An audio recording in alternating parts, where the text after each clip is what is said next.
Have you ever run an RFP where the briefs came from marketing, the vendor list arrived over emails, submission came in random PDFs, and the procurement had to compare everything manually in an Excel?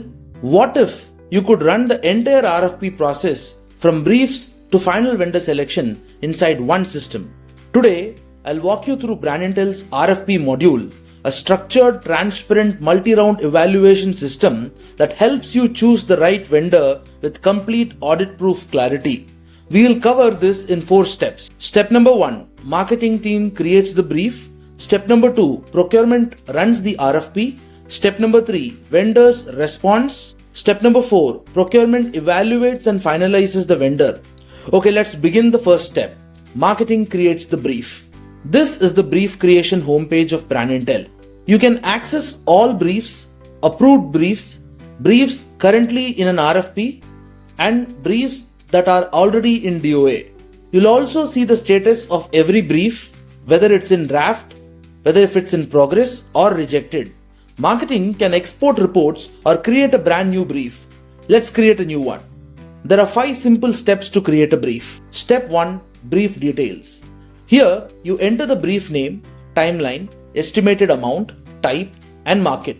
All fields are fully customizable based on your process. Step 2, requirement details, which has 3 subsections. The first subsection is input details, the core description of the requirement. The second is supporting documents, where marketing uploads files that validate or explain the brief. And the third is KPIs. Internal KPIs are visible only inside the organization. External KPIs are visible to the vendors. Now step 3, cost details. Here you enter estimated cost, brand allocations, and expense type. Subsection 2 is budget check, where the system verifies budget availability inside the correct budget bucket. Step 4 is vendor recommendation. Marketing can recommend registered or unregistered vendors and attach supporting materials. And step 5 is review and save. Marketing reviews the entire brief and submits it for approval. And that's how marketing creates a brief inside Brandintellé. Now, let's get into step 2. Procurement runs the RFP.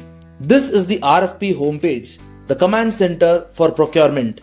Procurement can see briefs received from marketing, RFPs in progress, RFPs completed, and RFPs in the NFA stage. Let's start with assigning the buyer lead, the person responsible for driving the RFP to completion. You can select one or multiple briefs and assign one or multiple buyer leads. These briefs now move into the RFP in progress section.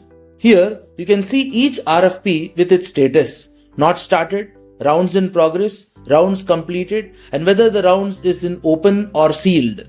A sealed round keeps vendor submission hidden until all vendor submits, eliminating bias. You can also see how many vendors are participating, how many rounds have happened, deadlines, and the buyer leads.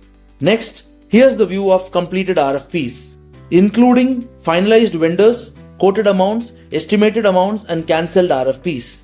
Now, let's move into RFP creation. There are 5 steps to create an RFP inside Brandintellé. Step 1, basic round details.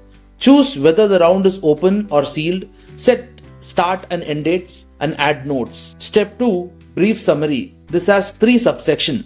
Subsection number 1, input details. Procurement can refine the brief description or internal notes before sending to vendors. Subsection 2, supporting documents. Add or review attachments marketing submitted. Subsection 3, KPIs. Procurement reviews internal and external KPIs before sharing with the vendors. Step 3, vendor selection. Here, you see the recommended vendors, their status and ranking.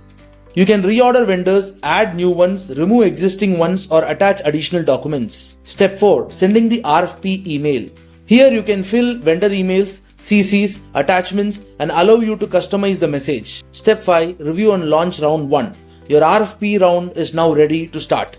Now let's move to step 3, which is vendor response. The vendor receives a link to the vendor portal, enters their email ID, and logs in using the OTP.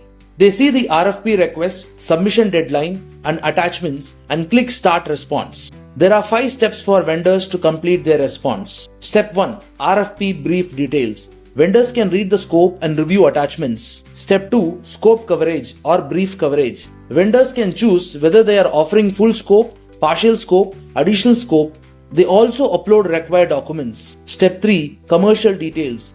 Breakdown of costs, discounts, negotiations, notes, and supporting files. Step 4. Value proposition. Why the vendor should be selected, case studies, credentials, documents. And step 5. Submit response. Once the vendor submits, the procurement team evaluates the response. In a sealed round, submissions stay locked until the deadline is over. This prevents bias. Once the round opens, this is the evaluation screen, an extremely powerful comparison table.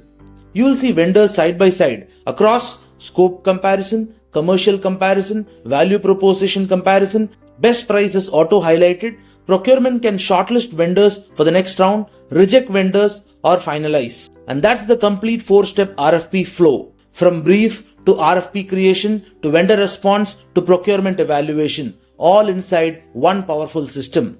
If you would like to see how this works for your team and your exact process, scan the QR code and we'll walk you through a personalized session.